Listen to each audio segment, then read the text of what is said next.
अभी नहीं।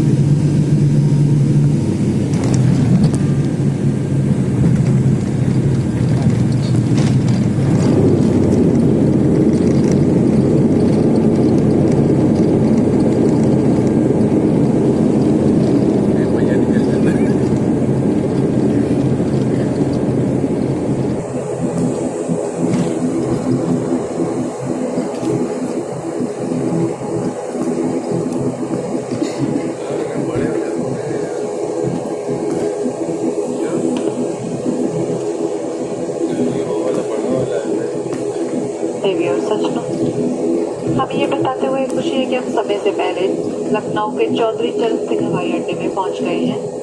इस समय बाहर का तापमान 21 डिग्री सेल्सियस है।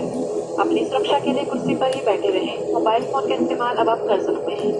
सामान कक्ष को खोलते समय सावधानी बरतें कि वे अपना सारा सामान साथ ले जाए। यात्रा करने के लिए आपका शुक्रिया अदा करते हैं। उम्मीद करते हैं कि आप हमें दोबारा अपनी सेवा करने का मौका जरूर देंगे।